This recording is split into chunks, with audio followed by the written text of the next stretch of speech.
Mga kabayan, sa kasalukuyan ay narito po ako sa Olongapo, bayan ng Olongapo, at narito po ako sa may palengke nila, open public market ngayon mga kaubayan, kaya tignan po natin yung kanilang mga paninda. Sorbihin po natin mga kaubayan, tara na po. Sari-sari ang paninda nila dito mga kaubayan, katulad nito, may nakita po tayo, alamang. Masarap ito mga kaubayan. Hi guys! Ito yung ginagawang kwan. Alamang galing Alabang. Oh, galing daw ng Alabang mga kaubayan. Ang layo pa ng pinanggalingan. Alabang tulong ka po. Oh, sariwang-sariwa ito mga kaubayan. Masarap po ito. Ito po yung ginagawang alimagmag. Yan po. Huwag kayo makakalimot guys. Oh, murang-mura po. Murang-mura lang. Sariwang-sariwa po. Kaya yung mga naghanap ng masarap, marami pong lutong pwedeng gawin dito. Pwedeng torta, gisa, oo. Yan, mabili yung paninda ng ating kaubayan. Kaya pagpatuloy po natin ang paggagala mga kaubayan. Yan po, mabili. Pagpatuloy po natin ang paglalakad mga kaubayan hanggang sa makarating po tayo doon sa ating pupuntahan. Napakaraming paninda dito mga kaubayan, basta't ganitong open public market. Oh. Pinaka-tiyanggi na ito mga kaubayan, pagmasdan po natin. Oh. Yan, pinaka-tiyanggi na po ito. Kaya pagpatuloy po natin ang paglalakad mga kaubayan. Sari-sari na po ang mga paninda dito mga kaubayan. Ito naman ating kapatid. Oh. Di pa naman po ang kanyang paninda.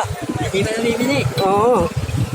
Kaya yung mga gustong nakakamura po, pumunta lamang po kayo dito pag open public market. Pag oras ng tiyanggian.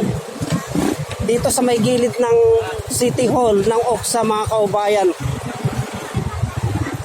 So, bali nandito tayo sa likod ng City Hall mga kaubayan. Dito naman ang daming panindang mga halaman, no?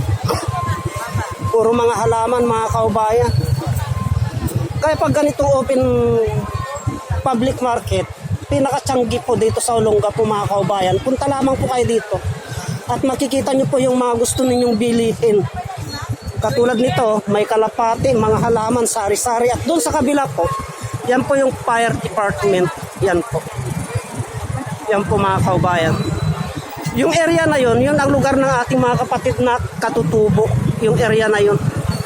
Kaya pagpatuloy po natin ang paglalakad mga kaubayan. Hanggang sa makarating po tayo doon sa ating pupuntahan. Ito naman po, kalapati oh. O yung mga mahilig ng kalapati dyan, yung open public market, pinakatiyangge. Punta lamang po kayo dito sa likod ng City Hall.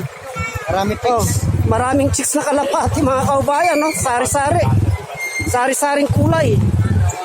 O ito naman po yung panghaplas mga kaubayan. Ito yung mga pataba.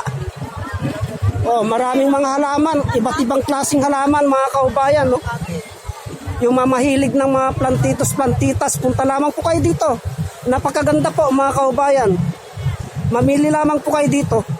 Kumpleto po sila dito, may mga pataba, paso, kumpleto po yan mga kaubayan. Kaya pagpatuloy po natin ang paglalakad hanggang doon. Dito lamang po yan sa gilid ng fire department. Ayan po. So bali palabas na tayo doon sa pinakatiyanggi mga kaubayan. Ngayon dito naman napadaan naman po tayo sa mga prutasan. Ito, daming prutas, ang gaganda. Kasing ganda ng mga nagtitinda mga kaubayan. Ayan o, murang-mura.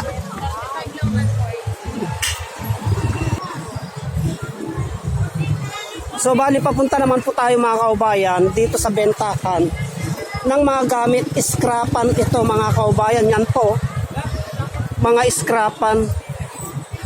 Kaya yung mga naghanap ng mga murang kagamitan, punta lamang po kayo dito sa gilid ng triangle.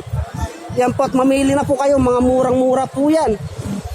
Basta't yung mga nangangailangan ng mga murang kagamitan sa loob ng tahanan, punta lamang po kayo dito sa gilid ng triangle mga kaubayan.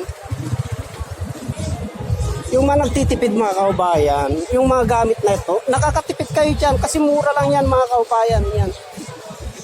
Hanggang doon po yan. Kaya papatayin po natin ang camera kasi may tugtog doon mga kaubayan. Baka maka-copyright po tayo. Sayang ang videos po natin.